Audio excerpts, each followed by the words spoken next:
थे। हमारा पहला प्रश्न दिया है, प्रश्न कह रहा है कि श्रीलंका भारत से किस संधि द्वारा अलग होता है। यानी में ऑप्शन दिया है करा स्थल संधि, या फिर पनामा स्थल संधि, या फिर पाक जल संधि, या फिर जिब्राल्टर जल संधि। तो इसमें से कौन सा ऑप्शन सही है ये हमें बताना है, ठीक है। क्योंकि यहाँ पर हम केवल एमसीक्यू ही सोल्व करेंगे, क्योंकि आपकी परीक्षाओं में केवल एमसीक्यू ही पूछा जाता है, इसीलिए यहाँ पर हम एमसीक्यू सोल्व करने की आदत बनाएंगे, ठीक है। जहाँ पर व्याख्या की जरूरत होगी वहाँ पर मैं ऑटोमेटिक आपको व्याख्या बता दूंगा, ठीक है। तो हमें प्रश्न क्या पूछ रहा है कि श्रीलंका भारत से किस संधि द्वारा अलग होता है। तो ऑप्शन हमारा यहाँ पर पाक जल संधि सही हो जाएगा, यानी कि ऑप्शन नंबर सी वाला हमारा यहाँ पर सही जवाब होगा, ठीक है। तो श्रीलंका भारत से किस संधि द्वारा अलग होता है, तो ये पाक जल संधि द्वारा अलग होता है। तो ऑप्शन नंबर हमारा यहाँ पर सी वाला सही जवाब हो जाएगा, ठीक है। अब चलिए हम बढ़ते हैं प्रश्न 2 पे। अब दूसरे नंबर का प्रश्न दिया है, प्रश्न कह रहा है कि भारत में आधुनिक नृत्य का जनक किसे जाना जाता है, ठीक है। प्रश्न क्या कह रहा है कि भारत में आधुनिक नृत्य का जनक किसे जाना जाता है। तो ऑप्शन दिया है बिरजू महाराज, या फिर गुरु बिपिन सिंह, या फिर गोपी कृष्ण, या फिर उदय शंकर। तो कौन सा ऑप्शन सही है सोचिए, ठीक है। भारत में आधुनिक नृत्य का जनक किसे जाना जाता है, तो ऑप्शन हमारे यहाँ पर कौन सा वाला सही हो जाएगा। तो ऑप्शन नंबर हमारा यहाँ पर डी वाला सही होगा, उदय शंकर को, ठीक है। भारत में आधुनिक नृत्य का जनक किसे जाना जाता है, तो ये उदय शंकर को जाना जाता है, ठीक है। तो ऑप्शन नंबर हमारे यहाँ पर डी वाला सही जवाब हो जाएगा। अब चलिए हम बढ़ते हैं प्रश्न 3 पे। अब तीसरे नंबर का प्रश्न दिया है, अब प्रश्न कह रहा है कि चेंचेस अनुसूचित जनजाति भारत के किस राज्य से संबंधित है। यानी हमें यहाँ पर प्रश्न ये पूछ रहा है कि चेंचेस अनुसूचित जनजाति है जो भारत से किस राज्य से संबंधित है, ये प्रश्न पूछा है। तो देखिए पश्चिम बंगाल दिया है, नागालैंड दिया है, केरल दिया है और तेलंगाना दिया है, ठीक है। तो जो चेंचेस अनुसूचित जनजाति है किस राज्य से संबंधित है, तो इसका सही जवाब क्या हो जाएगा, ऑप्शन नंबर डी तेलंगाना, ठीक है। कौन सा हो जाएगा, तेलंगाना सही जवाब हो जाएगा। अब चलिए हम बढ़ते हैं प्रश्न 4 पे। अब 4 नंबर का प्रश्न दिया है, अब प्रश्न कह रहा है कि निम्नलिखित में से कौन सा एक शास्त्रीय नृत्य नहीं है। यानी दोस्तों प्रश्न क्या पूछ रहा है कि निम्नलिखित में से कौन सा एक शास्त्रीय नृत्य नहीं है। अब आपको पता है शास्त्रीय नृत्य कितने, तो 8 है, ठीक है। कितने शास्त्रीय नृत्य है, 8 है। हमें यहाँ पर कौन सा नहीं है ये बताना है। तो यहाँ पर देखिए हमारा ऑप्शन कौन सा वाला, तो ऑप्शन देखेंगे भरतनाट्यम दिया है, कथक दिया है, गरबा दिया है और मणिपुरी दिया है, ठीक है। तो यहाँ पर हमारा ऑप्शन नंबर कौन सा वाला, सी वाला सही जवाब होगा, ठीक है। गरमा हमारा यहाँ पर शास्त्रीय नृत्य नहीं है, तो इसीलिए ऑप्शन नंबर हमारे यहाँ पर सी वाला सही जवाब होगा। अब देखिए यहाँ पर हमें क्या दे दिया, यहाँ पर हमें भरतनाट्यम दिया है, तो ये हमारा कहाँ का है, तो ये हमारा तमिलनाडु का है, ठीक है। किस राज्य का है, तो भरतनाट्यम तमिलनाडु का है। उसके बाद यहाँ पर कथक दिया है, तो कथक किस राज्य का है, तो ये हमारा उत्तर प्रदेश का है, ठीक है। अगर उत्तर प्रदेश आपको देखने को नहीं मिले ऑप्शन में तो आप यहाँ पर पंजाब लगा सकते हो, ठीक है। उसके बाद यहाँ पर हमें मणिपुरी दिया है, तो नाम से ही स्पष्ट है ये मणिपुर का ही है, ठीक है। कहाँ का है, मणिपुर का है। तो हमें यहाँ पर कौन सा नहीं है, तो गरबा नहीं है, तो इसीलिए ऑप्शन हमारा यहाँ पर सी वाला सही जवाब हो जाएगा। अब चलिए हम बढ़ते हैं प्रश्न 5 पे। अब 5 नंबर का प्रश्न दिया है, अब प्रश्न कह रहा है कि अंतरराष्ट्रीय अहिंसा दिवस कब मनाया जाता है। में ऑप्शन में दिया है 15 अगस्त, 2 अक्टूबर, या फिर 31 अक्टूबर, या फिर 14 नवंबर, ठीक है। तो इसमें कौन सा सही जवाब होगा ये आपको बताना, ठीक है। जो कि अंतरराष्ट्रीय अहिंसा दिवस कब मनाया जाता है ये प्रश्न पूछा है। तो अब देखिए ये आपको पता होना चाहिए, ऑप्शन नंबर बी वाला यहाँ पर सही जवाब होगा 2 अक्टूबर को, ठीक है। अंतरराष्ट्रीय अहिंसा दिवस कब मनाया जाता है, तो ये 2 अक्टूबर को गांधी जयंती पे मनाया जाता है, ठीक है। और यहाँ पर हमें क्या दिया है, 15 अगस्त दिया, तो ये हमारा 15 अगस्त को स्वतंत्र दिवस मनाया जाता है। उसके बाद जो यहाँ पर 31 अक्टूबर दिया है, ठीक है। इस दिन को कौन सा दिवस मनाया जाता है, राष्ट्रीय यहाँ पर एकता दिवस। कौन सा राष्ट्रीय एकता दिवस 31 अक्टूबर को मनाया जाता है। उसके बाद यहाँ पर 14 नवंबर, ये तो आपको पता ही होगा, बाल दिवस मनाया जाता है 14 नवंबर को, ठीक है। तो हमारा यहाँ पर सही जवाब कौन सा, ऑप्शन नंबर बी वाला यहाँ पर सही जवाब हो जाएगा। अंतरराष्ट्रीय अहिंसा दिवस 2 अक्टूबर को मनाया जाता है, ठीक है। अब चलिए हम बढ़ते हैं प्रश्न 6 पे। अब 6 नंबर का प्रश्न दिया है, अब प्रश्न कह रहा है कि असद अली खान किस भारतीय वाद्य यंत्र बजाने के लिए जाने जाते हैं, ठीक है। यानी प्रश्न क्या पूछ रहा है, असद अली खान किस भारतीय वाद्य यंत्र बजाने के लिए जाने जाते थे।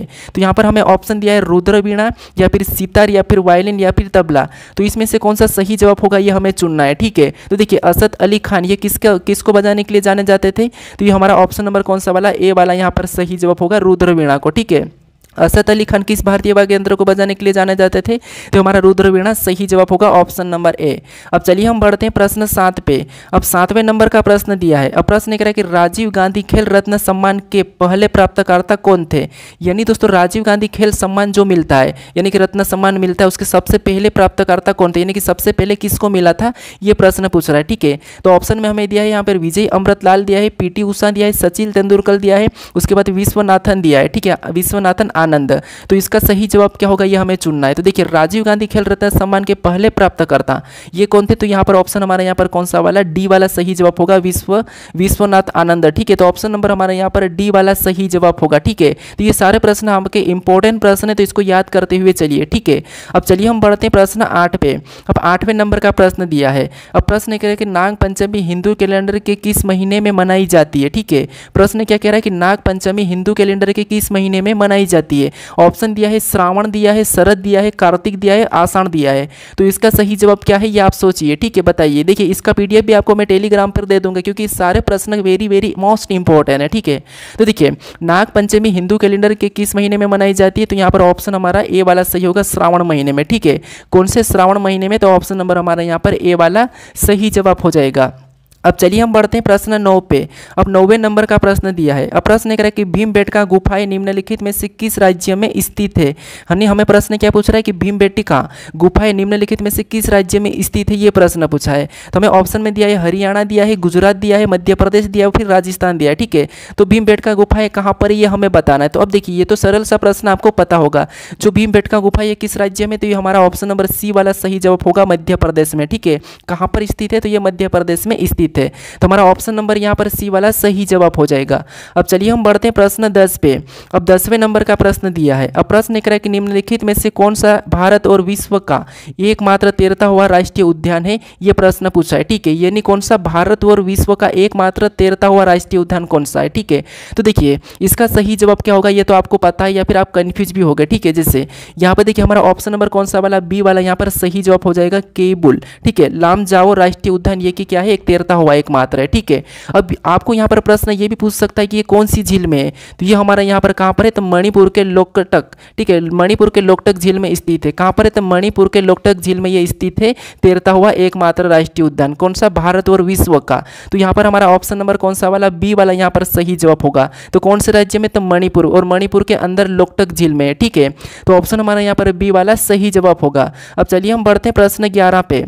अब 11 नंबर का प्रश्न दिया है। अब प्रश्न कह रहा है कि राष्ट्रीय डेयरी अनुसंधान संस्थान कहाँ स्थित है, यानी हमें ऑप्शन दिया है करनाल दिया है, आनंद दिया है, लखनऊ दिया है, पालमपुर दिया है। ठीक है, तो इसमें कौन सा सही जवाब है, ये आपको चुनना है। ठीक है, क्योंकि देखिए परीक्षा में भी आपको इसी टाइप के एमसीक्यू देखने को मिलेंगे, और वहाँ पर आपको एमसीक्यू में ऑप्शन लगा के आगे बढ़ना है। ठीक है, तो वही प्रैक्टिस आपको मैं यहाँ पर करवा रहा हूँ। ठीक है, डेली आपको अलग अलग ये हर प्रश्न आपको हर टॉपिक को देखने को मिले। ठीक है, आपको यहाँ पर हर टॉपिक को प्रश्न देखने को मिलेगा, इसीलिए आपको मैं यहाँ पर एमसीक्यू करवा रहा हूँ। ठीक है, तो यहाँ पर राष्ट्रीय डेयरी अनुसंधान संस्थान कहाँ स्थित है, तो हमारा ऑप्शन नंबर कौन सा वाला सही होगा। अगर आपने ऑप्शन नंबर ए चुना है तो ये वाला हमारा यहाँ पर सही होगा, करनाल। अब देखिए करनाल कहाँ पर है, तो करनाल हमारा कहाँ पर है, तो आपको होगा यहाँ पर हरियाणा में। करनाल कहाँ पर पड़ता है, तो ये हरियाणा में पड़ता है। ठीक है, अगर आपको ऑप्शन ए यानी कि ऑप्शन हमारा आपको करनाल देखने को नहीं मिले, ठीक है, राष्ट्रीय डेयरी अनुसंधान संस्थान कहाँ स्थित है और आपको यहाँ पर करनाल ऑप्शन में देखने को नहीं मिले, फिर आपको क्या लगाना है, हरियाणा लगाना। ठीक है, तो यहाँ पर हमारा ऑप्शन नंबर ए वाला यहाँ पर सही जवाब हो जाएगा। अब चलिए हम बढ़ते हैं प्रश्न 12 पे।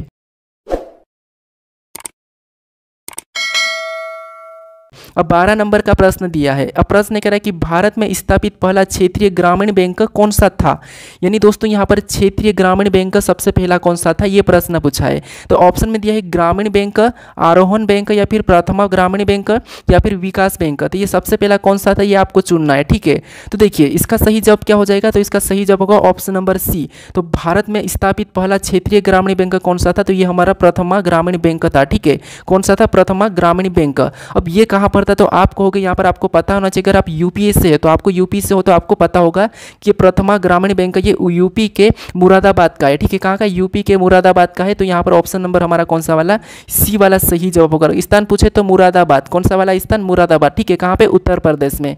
तो यहाँ पर हमारा ऑप्शन नंबर कौन सा वाला, सी वाला सही जवाब हो जाएगा। अब चलिए हम बढ़ते हैं प्रश्न 13 पे।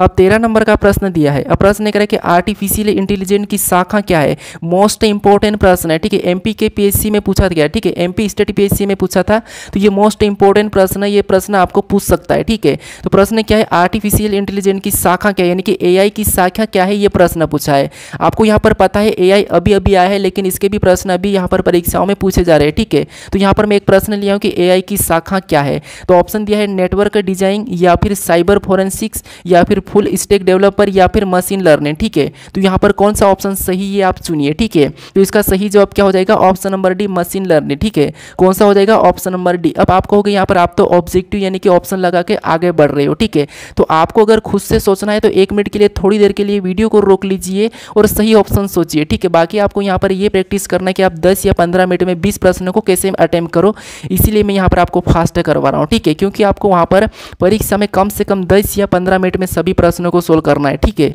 तो इसीलिए तो यहाँ पर एआई की शाखा क्या है, तो ये मशीन लर्निंग है। ठीक है, तो ऑप्शन हमारा यहाँ पर कौन सा वाला, डी वाला सही जवाब हो जाएगा। अब चलिए हम बढ़ते हैं प्रश्न 14 पे।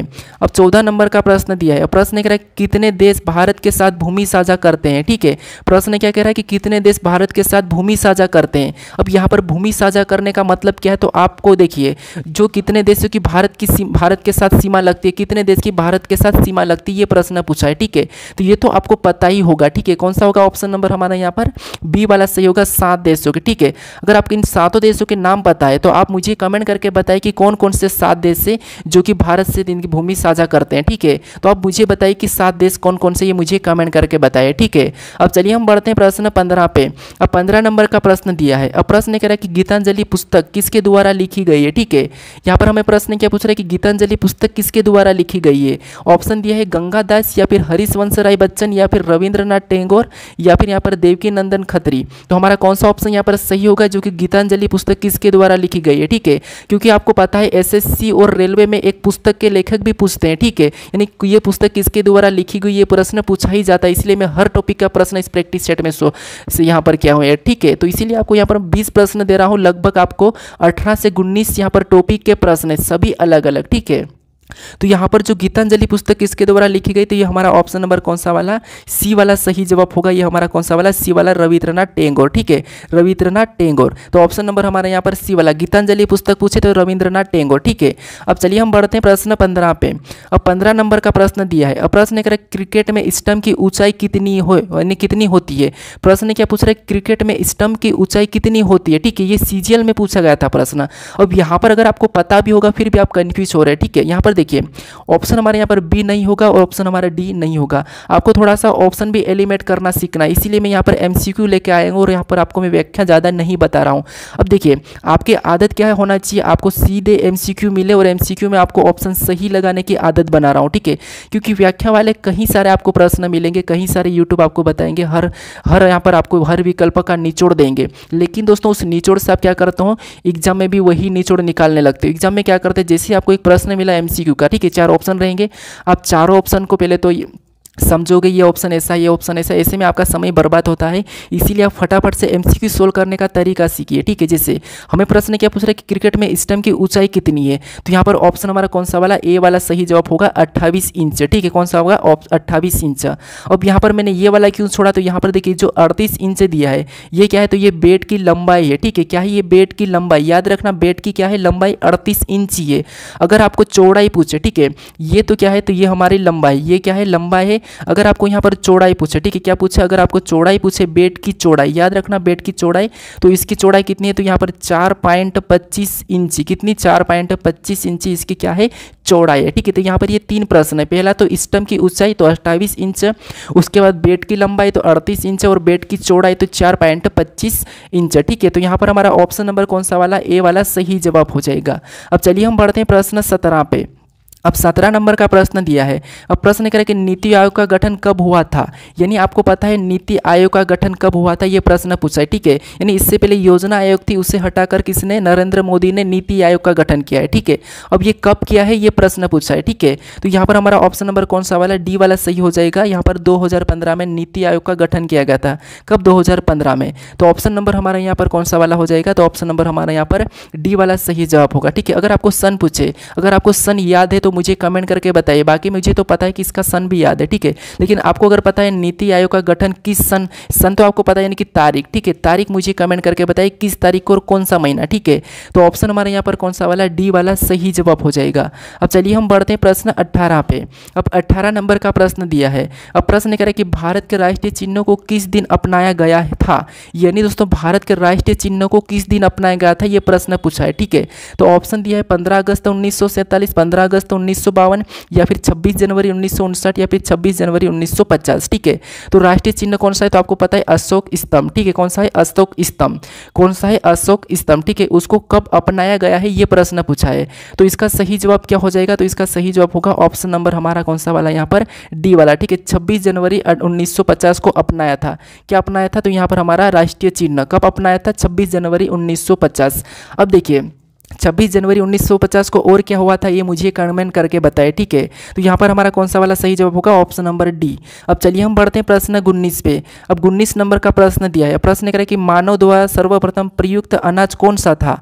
यानी दोस्तों यहाँ पर आप कंफ्यूज हो सकते हो। ठीक है, क्योंकि प्रश्न क्या पूछ रहा है कि मानव द्वारा सर्वप्रथम प्रयुक्त अनाज कौन सा था। ठीक है, तो देखिए यहाँ पर आप किस में कंफ्यूज होंगे? देखिए गेहूँ तो आप लगाओगे नहीं। ठीक है, उसके बाद आप ऑप्शन बाजरा भी नहीं लगाओगे, आप इन दो ऑप्शन में कंफ्यूज हो गए। तो यहाँ पर सही जवाब कौन सा होगा ये आप सोचिए। ठीक है, मानव द्वारा सर्वप्रथम प्रयुक्त अनाज कौन सा था? तो इसका सही जवाब होगा ऑप्शन नंबर बी जो। ठीक है, कौन सा होगा? Option number B. अब यहाँ पर किसी ने अगर सी लगाया हो तो ये बात देखिए, अगर आप यहाँ पर इतिहास में अगर पढ़ा होगा, यहाँ पर आपने पूरा पाषाण काल नवपाषाण काल में पढ़ा होगा, तो यहाँ पर आपको जो चावल वहाँ पर देखने को मिले। ठीक है, तो वहाँ पर आपको ये मानव द्वारा नहीं था। ठीक है, मानव द्वारा नहीं था ये प्रयुक्त, ये किसके साक्ष्य मिले थे। ठीक है, तो इसीलिए यहाँ पर हमारा कौन सा वाला ऑप्शन नंबर हमारे यहाँ पर बी वाला सही। अगर आपको बी देखने को नहीं मिलता, यानी कि जो देखने को नहीं मिलता है, फिर आप चावल लगा सकते हो। ठीक है, तो इसीलिए यहाँ पर मानव द्वारा हमारा सर्वप्रथम प्रयुक्त अनाज कौन सा है? तो जो है। ठीक है, तो ऑप्शन नंबर हमारा यहाँ पर बी वाला सही जवाब हो जाएगा। अब चलिए हम बढ़ते हैं प्रश्न 20 पे। अब 20 नंबर का प्रश्न दिया है। अब प्रश्न कह रहा है कि क्षोभ मंडल की औसत ऊंचाई कितनी है? प्रश्न क्या पूछ रहा है कि क्षोभ मंडल की औसत ऊंचाई कितनी? अब देखिए आपको यहाँ पर सभी प्रकार के प्रश्न देखने को मिल रहे हैं। करंट से भी देखने को मिल रहे, जियोग्राफी से देखने को मिल रहे, इतिहास से देखने को मिल रहे, फिर आपको अर्थव्यवस्था से देखने को मिल रहे। सभी के प्रश्न में बहुत बता रहा हूँ आपको, सभी टॉपिक के जैसे ही परीक्षा में आपको प्रश्न देखने को मिलते हैं अलग अलग टॉपिक के, वैसे ही प्रश्न यहाँ पर आपको देखने को मिल रहे हैं। ठीक है, तो आपको मैं देखिए यहाँ पर पूछ रहा है कि क्षोभ मंडल की औसत ऊंचाई कितनी है? तो इसका सही जवाब होगा ऑप्शन नंबर बी 13 किलोमीटर। ठीक है, कितना? Option number B 13 kilometre. ठीक है, तो यहाँ पर हमारा ऑप्शन नंबर बी हमारा यहाँ पर सही जवाब होगा। अब देखिए आपको ये MCQ प्रैक्टिस सेट कैसा लगा ये मुझे कमेंट करके जरूर बताएगा। ठीक है, अगर आप अभी तक इस वीडियो को अभी तक लाइक नहीं करे तो इस वीडियो को लाइक जरूर करिएगा। अपने